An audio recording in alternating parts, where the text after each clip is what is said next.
So next question would be what is your thoughts on the advantages and disadvantages of the MIST, minimal invasive techniques? So how do you think about those techniques like ribbon map?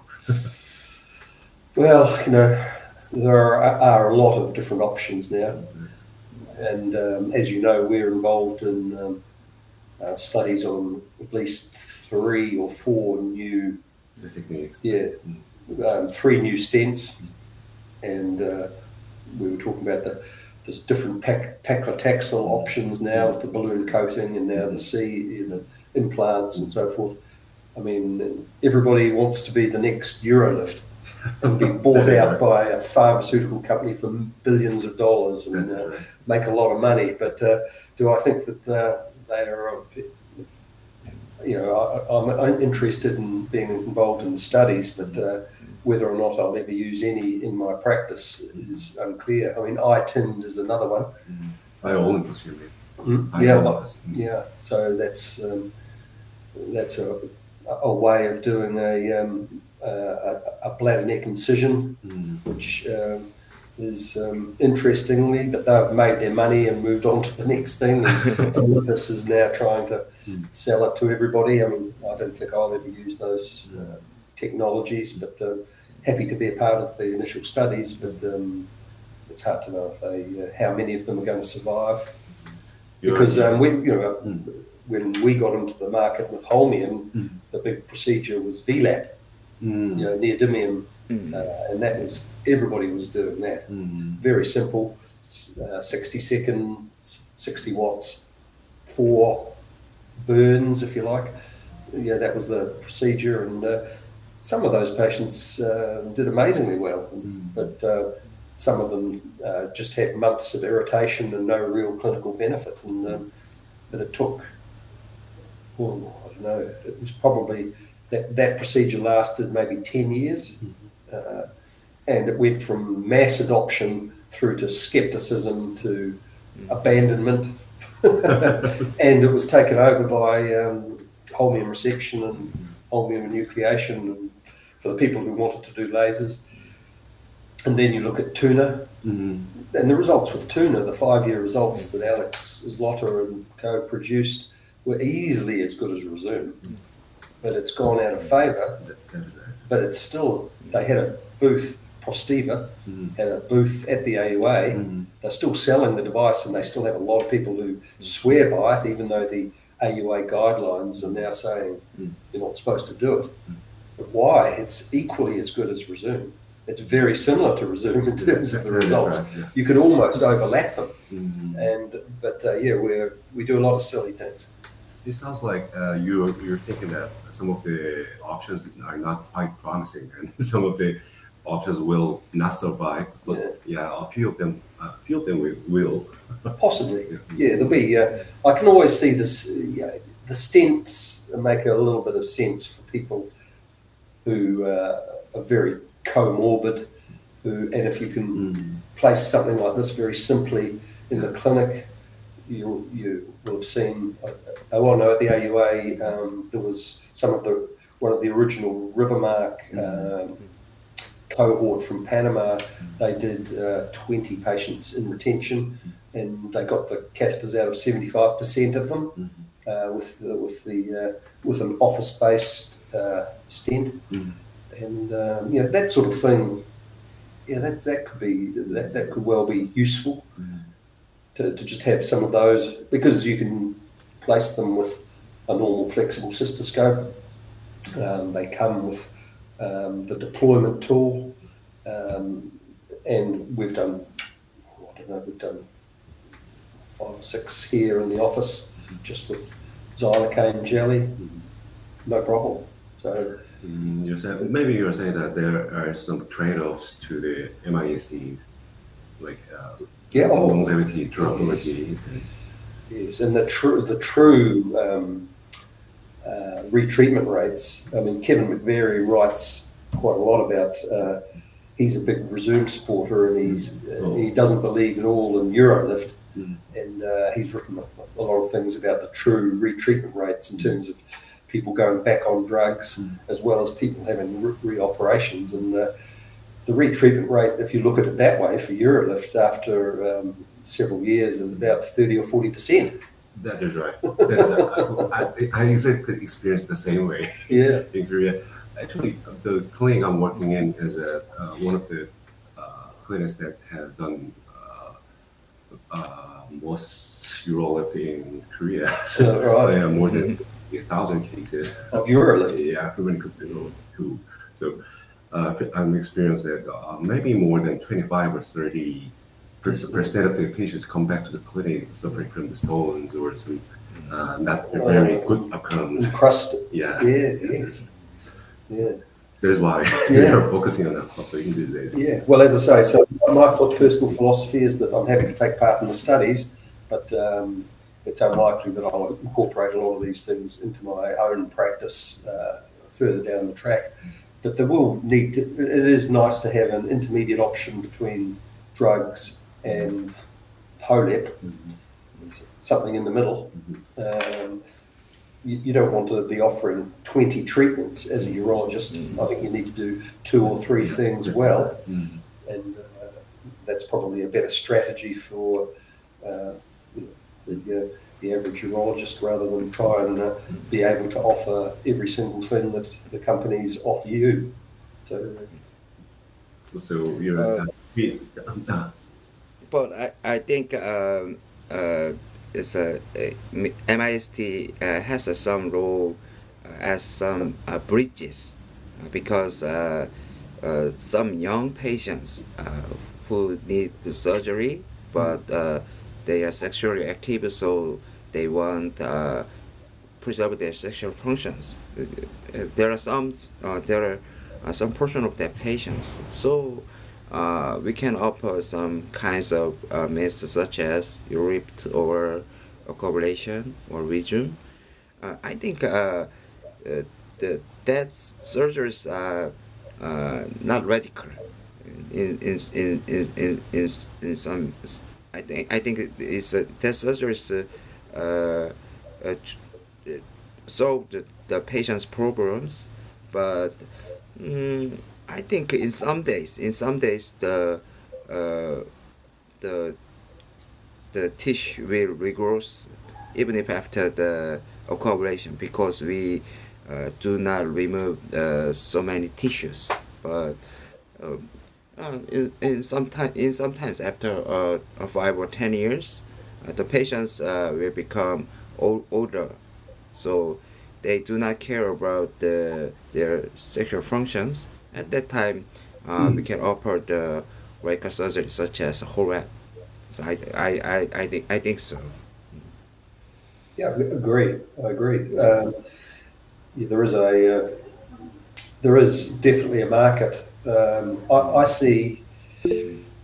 If I see a patient like that, I refer them to one of my colleagues who does Resume in Auckland, and that would be.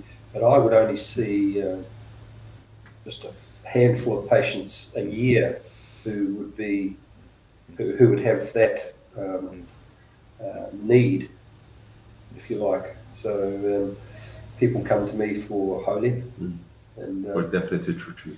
Yeah, that's right. So that's what they get. Actually, we Dr. Chu and me we learned from the Professor Seung-Jun Oh. He is the first penguin of HOLEP in Korea. So I heard about you from him. So we think you are the real frontier of our field. So we actually run about about HOLEP from you. How many cases you did HOLEP? How many cases you did HOLEP? What? How many do you need? How many cases? I no. In whole career. in your whole career? How many cases? I have no idea. Have you counted? No, we stopped. Many cases. Yeah, we stopped keeping an active database 20 years ago because it's an enormous task for no good reason. You know, once we published on all various different subsets of patients. We did randomized trials compared to endoscopic and what we called PKEEP, which was was a gyrus probe. Obviously, we did the VLAP and the various other adversities there. And once we'd studied everything we could think of to study, then we just so we haven't kept a track of those numbers, but I mean, you'll see me do 4 this week. That's not uncommon. Multiply that by 50 and multiply that by 25. It could be a lot, but I don't know. What is your routine energy setting for wager? I like a general anaesthetic. We had one of those patients. I think the last patient was just had a laryngeal tube, and you see he was heaving, but for hemostasis for big prostates, I want the patient nice and still. Really, you do not fix the energy power, or you change it. Depend on the patient's prostate. I observed as one of the guy who observed his surgery. The setting was 2 joules, and I think he has. That is right. 2 joules and 50. 2 joules. We don't have Moses. We don't have 120 watts. We have 4 100-watt machines. They're all luminous. Now, and the oldest is 20 years old. So they're very durable machines. The question about is Moses technology or some of those technologies, does it make a big difference? There are people whose opinion I respect who think it does make a difference. And my name's on a publication which says that Moses is better. You said I have an experience of about 3 or 4 weeks. We had a Moses, and honestly, I thought it may be a little bit better that technology. But is that what you use? Not really. We are using ultra low power machines. Real setting. Well, all the original research we did was with 60 watts. They were 60-watt machines. So when we got all the original holmium resection stuff, that was all 2 joules and 30 hertz, I think it was. And that was for the first few years, and then they introduced the 80-watt laser, and whoa, that was so good. And then the 100-watt laser came, and whoa. I think that answer can be what Dr. Chu asked. Like Moses can be quite helpful in improving the results of the whole. It's hemostasis, is it? Yeah, that's what.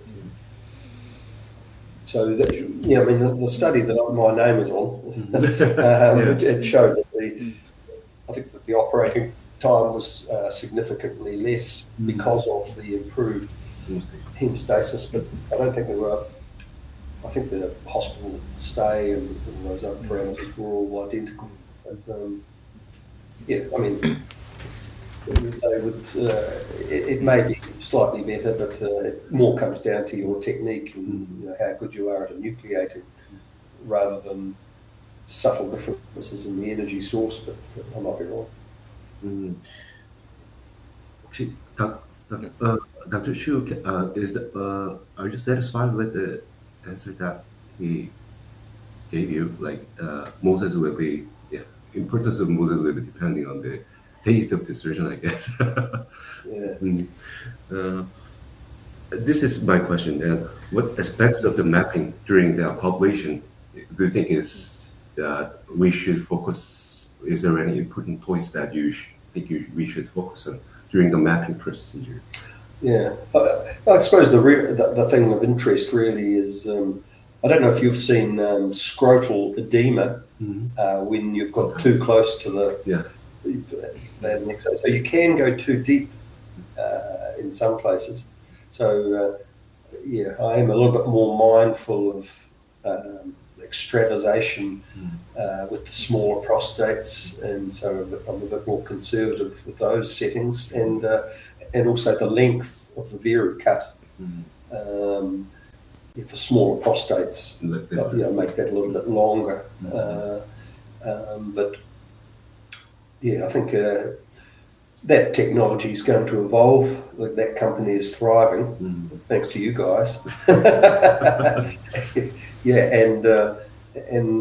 I think we'll see steady improvements in the technology.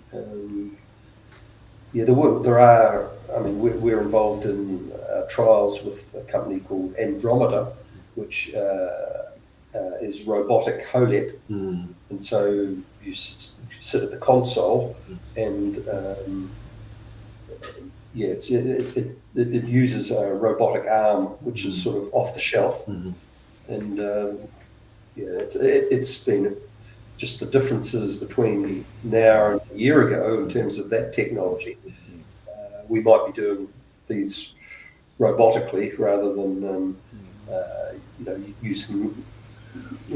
That is quite amazing, because when you're doing the enucleation, I think this is still a matter of human that we should do, to put in some mechanical power into the enema so that we can split between the enema and the capsule. So what you say is that robots can do that. Already there's. I'm not sure if we'll be doing the first in man cases, but it's a trackpad. Plus, there are some buttons down the left side, and you just move the scope up and down, backwards and forwards, and rotate. And it is a 2D view, so you've still got just the same view as you've got. I think they need to be doing something a little bit more 3D, but and then you just use a standard power source, either holmium or thulium or Julio or whatever the new laser is by Dornier. There's a range of different energy sources that they're proposing to use, but they're starting with holmium. But the models that we've used so far, I've been able to enucleate the lobes quite comfortably in the models. I was quite amazed by what he said. You two surgeons routinely do two passes? Two times? Treatment, you mean. So how many? To use two passes? How many passes do you prefer during the aquablation water treatment pass? Like some of the just two routinely. Routinely. Yeah. Two routinely. We used to, obviously, when we first did them, it was only one. We were very grateful to get that done. But those early, the original technology was, when we did the first case in January 2013. Wow! So it's just over. It's 11 years now. But that technology was, it was a lot less sophisticated. and one pass was absolutely all that. It took a while. When people started doing 2 or 3 passes when it got to the Water 2 study, but for the Water 1 study, it was one pass for 80% of them. Well, even one pass came out to be not that inferior to the TURP. Yes, exactly. I think 2 pass also could not remove the all tissue. We planned all tissues. Yeah. But Use 3 or 4. But 3 or 4 passes also not help that so help to solve that problem, because the tissue is soft, so in some tissue is going back in some degree. So despite of many times of operations, we never could not remove the all plant tissue. So these days I do the planning is more radically. So in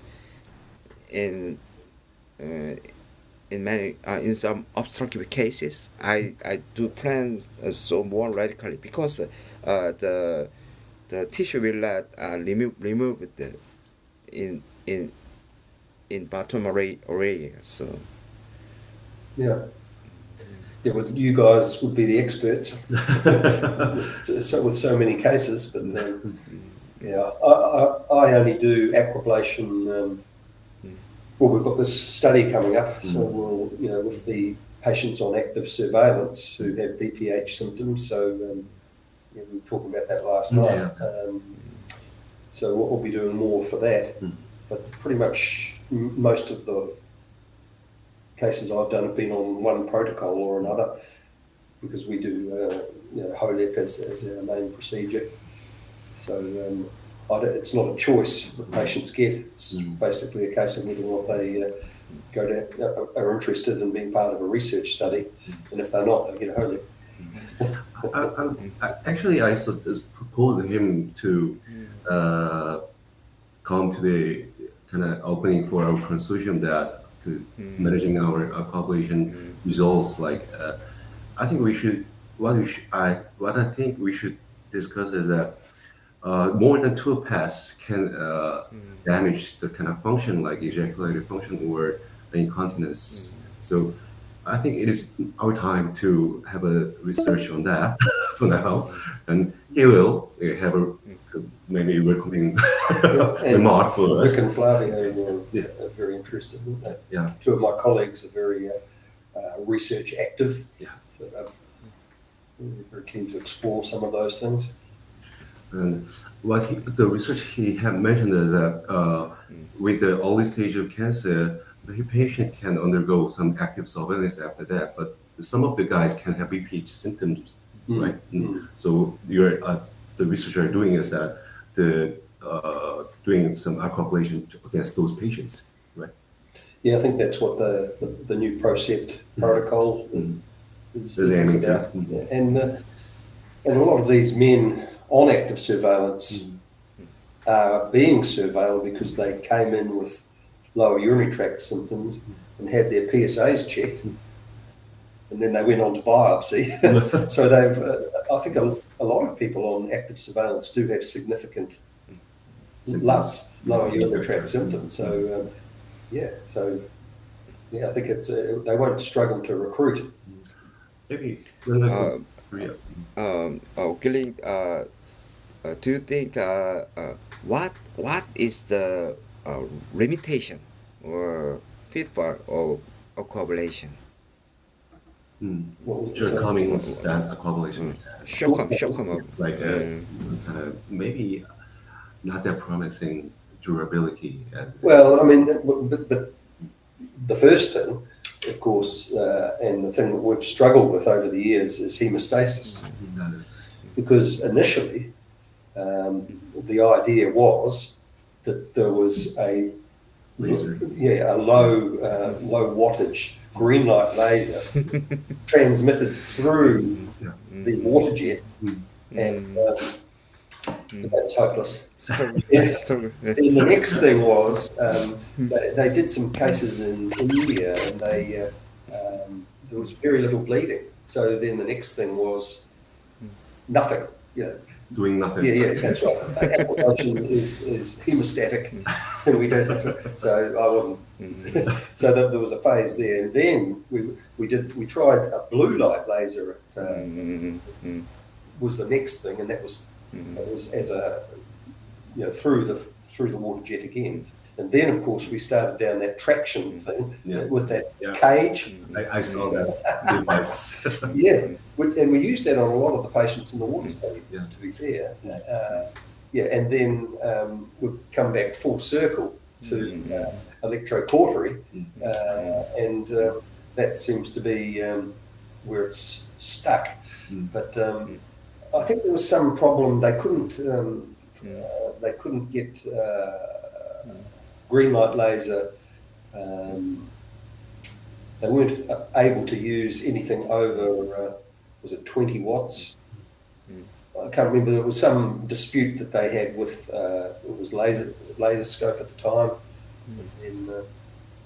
But so they moved away from laser. But I think it wouldn't surprise me if that's going to make a comeback as well in some form. Or someday we go laser. Yeah, or there'll be a second cannula that you put in and coagulate or something. They have to do something to get away from TERP. Otherwise, everybody says, well, you should have done a TERP in the first place. Sometimes I'm feeling quite confused after a coagulation because we are explaining to our patients before the surgery, your tissues will be removed with the water jet, but still, removing the floppy tissues with my TUR. So, what am I doing? Am I doing TUR or a coagulation? That is what happens.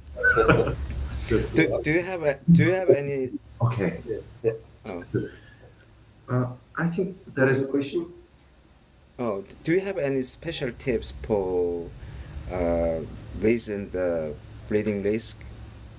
Any other more some tips for research? You mean? For to reason the bleeding risk, bleeding control or reason the bleeding after coagulations. No. Yeah, in terms of some tips. They seem to be obsessed with only doing coagulation at the bladder neck. Yeah. I mean, who does that? If there's a blood vessel that's causing problems down by the dairy, that's your urologist would say no. I just do the bladder neck. It is not happening. No, exactly. You'll take the bleeders where you find them. What is a balloon size after the coagulation for traction? Do you adjust balloon size after a coagulation according to the prostate size or the geometry that the patient has? So, all I can say is I'm uncomfortable doing aquablation in prostates greater than 100 grams in general. As you know, FDA approved for prostates up to 80 grams. So anything in the States over 80 grams is off-label. It'll be on some sort of protocol or something. And I think that's fair for this very reason, because it's not hemostatic. And people have to be quite skilled with the resectoscope and rollable and so forth if they're trying to get hemostasis in a 150 gram prostate, with electrocautery. That's not that sometimes is not easy. I'm not sure if that was your question, but so you think it is quite easier for you to do the whole with the very large prostate? I think it's safer. Safer. Yeah, because it's all about bleeding, isn't it? It's, As the patient's schedule is upcoming, I think it's time to wrap up our meeting. So, is there any question that left? First of all, I'm very happy to talk with you, and it was my great honor. And thank you for Dr. Ann to give me that chance, because today was good and I'm very happy. Yeah, thank you very much. It was nice to meet you all. And we'll see you at a meeting. In someday, I will go New Zealand, and I want to visit your institutions and to see your surgery. Sounds good. Yeah. So, Dr. Shu, would it be enough to wrap up like this, or do you have any remarks? 아니 선생님이 좀 이 번역 좀 해주실까요? 영어 되게 잘하셔가지고 지금 홀랩이 뭐 제가 봤을 때는 가장 옵티멀한 이 치료법인데 전 세계적으로 이렇게 널리 퍼지지 않는 게 이게 러닝 커브가 아주 스티프하기 때문인 것 같은데 뭐 그런 거를 좀 극복하려는 어떤 뭐 교육 프로그램이라던가 그런 노력을 좀 하시는지 그리고 뉴질랜드에서는 이제 홀랩이 대부분의 의사들이 다 하는지 뉴질랜드에서도 뭐 스페셜리스트들만 하시는 건지. I think that I can separate the last question into two. One of the things would be, are there really many urologists in New Zealand who are doing the whole lab as a routine? And the second one would be, are there any training program, a specific training program for the whole lab? Because we think the whole lab is basically the optimal treatment option for against BPH, but still there are not many doctors practicing the whole lab because I guess that is the sole reason that we guess is that there is a steep learning curve. So are there any training programs or something else that you are? Yeah, no, there's not in New Zealand, but there are in Australia, and I think we're probably going to see a lot of the enucleation training. Some of these newer thulium-based lasers, and Boston Scientific are going to put more effort now that they've purchased Luminous. They're going to put more effort into establishing training sites, apparently. So I think that we will see more training opportunities available. And can you join that? Can you still join that training program? Well, me specifically? Me. No, yeah. Well, well, I would speak to Boston Scientific and find out what's planned. Online session will be quite helpful for us, maybe. So in Korea, it is quite difficult to learn the whole in reality. So. Yeah, well, I'd be talking to your Boston reps, and they should be bringing. There's lots of, particularly, there's quite a few English guys who travel around, and like Tev Aho, who's one of our residents. He's based in Cambridge. He does a lot of international training courses and things for Boston and for Luminous. I mean, there's people like that are available. So yeah, nice to meet you all. So nice to meet you. Yep. Maybe it is time to close our session. So thank you here for 그럼 이제 종료하도록 하겠습니다. 감사합니다. 네, 고맙습니다.